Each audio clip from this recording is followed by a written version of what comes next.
হে everyone, good morning.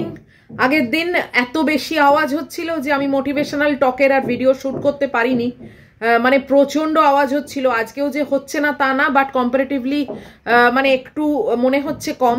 তো আজকের যে ব্যাপারটা নিয়ে কথা বলবো সেটা হচ্ছে যে অনেক ছেলেদের দেখা যায়, মানে অনেক হাজবেন্ডদের, যে তারা ওয়াইফের প্যারেন্টসদের বা ওয়াইফের রিলেটিভদের বা ওয়াইফের বাড়িকে গালাগালি দেয় এবং তাকে ছোট করে এবং কথায় কথায় বাবা মা তুলে কথা বলে এবং মানে ডিসরেসপেক্ট করে কথা বলে, যেটাকে বলা হয় আর কি। এইটা কিন্তু ভীষণই খারাপ। এবং এটা জানবে যে তুমি যদি তোমার ওয়াইফের বাবা মা বা তার সাইডের মানুষজনদের রেসপেক্ট না দাও, তাহলে কি করে তুমি এক্সপেক্ট করো যে সে তোমার বাড়ির লোক, তোমার বাবা মা, তোমার ফ্যামিলি মেম্বার বা তোমার রিলেটিভ যারা, মানে তোমার সাইডের যারা আছে তাদেরকে সে রেসপেক্ট দেবে? এটা তুমি মানে হাজবেন্ড যারা আছে তারা কি করে এটা আশা করে? তাকে কিন্তু এটা ফোর্স করা হয় যে না, এটা আমার বাবা মা, তুমি অবশ্যই রেসপেক্ট দিয়ে কথা বলবে, তাদেরকে খাতির যত্ন করবে, তাদেরকে টেক কেয়ার করবে, সব রকম। কিন্তু ইকুয়াল ব্যাপারটা তো তার দিক থেকেও আসা উচিত, তাই না? যে সেও মেয়েটির বাবা মাকে রেসপেক্ট করবে, তাদের টেক কেয়ার করবে এবং একটা রেসপন্সিবিলিটি নিশ্চয়ই থাকে। যখনই একটা বিয়ে হয়ে যায় তখন বিয়েটা কিন্তু জাস্ট দুজনের মধ্যে হয় না, তখন দুপক্ষের মধ্যে হয়। তো ছেলেটা যখন এক্সপেক্ট করে যে মেয়েটা তার বাড়ির লোকেদের রেসপেক্ট করবে, তার বাড়ির লোকেদের টেক কেয়ার করবে, মানিয়ে ঝুনিয়ে সব রকমভাবে নেবে, অ্যাডজাস্ট করবে, সব কিছু এক্সপেকটেশন যখন রাখে বইয়ের কাছ থেকে, তখন সেই ছেলেটি কি দিচ্ছে সেম জিনিসটা বইয়ের মা বাবা বা বইয়ের ফ্যামিলির জন্যে? এটা কিন্তু অবশ্যই দেওয়া উচিত, দুপক্ষকেই ইকুয়ালি এটা মেনটেন করা উচিত, তাহলেই কিন্তু সম্পর্কটাও ভালো থাকে।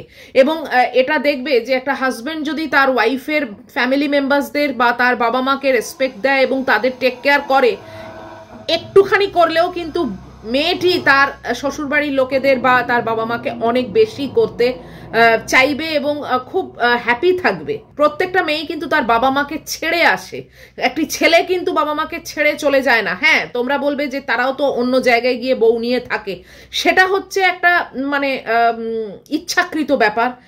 মানে বাবা মার কাছ থেকে যে ফোর্সফুলি চলে আসতে হবে বিয়ে করে, সেই ব্যাপারটা কিন্তু নয়।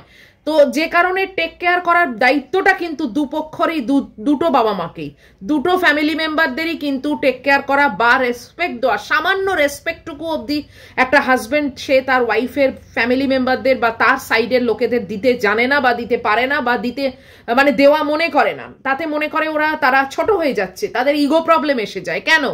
তাহলে তারা সেম জিনিসটা এক্সপেক্ট কি করে করে যে তার ওয়াইফ তার ফ্যামিলি মেম্বারদের, তার রিলেটিভদের, তার বাবা মাকে রেসপেক্ট করবে, টেক কেয়ার করবে, অ্যাডজাস্ট করবে? এগুলো সে নিজে কি করছে এটা চিন্তা করা উচিত, তারপরেই তার সেইভাবে এক্সপেকটেশনটা রাখা উচিত।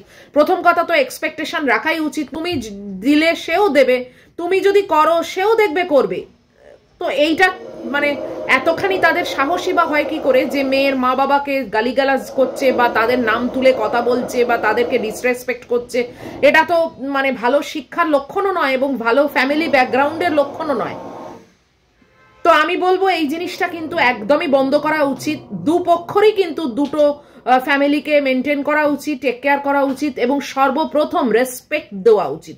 সামান্য রেসপেক্টেবল কথাটা বলা উচিত, তাতেও কিন্তু অনেক কাজ হয়। তো এটাই আমার আজকের টপিক ছিল এবং অবশ্যই তোমরাও জানাবে তোমাদের কি মত, তোমাদের এটা ঠিক বলে মনে হলো কিনা কমেন্ট বক্সের মাধ্যমে অবশ্যই জানাবে। এটা কিন্তু করতে কোনো মানে টাকা লাগে না, কোনো মেহনত হয় না। এই সামান্য একটু রেসপেক্ট দেওয়াটা কিন্তু অনেকটা মানে রাখে। তো সেইটা তোমরা যারা নতুন বিয়ে করতে চলেছো বা যারা করে ফেলেছো তাদের জন্য বলবো অবশ্যই অবশ্যই মেনটেন করার চেষ্টা করবে। তো যাই হোক, আমার ওপরে আওয়াজ আবার বাড়তে থাকছে, আমি এখানেই ভিডিওটাকে শেষ করে দিচ্ছি। আশা করবো তোমাদের আজকের টপিকটা ভালো লেগেছে। যদি লাগে তাহলে প্লিজ একটা লাইক, শেয়ার, কমেন্ট আর সাবস্ক্রাইব করো। আবার আসছি পরের ভিডিওতে খুব তাড়াতাড়ি।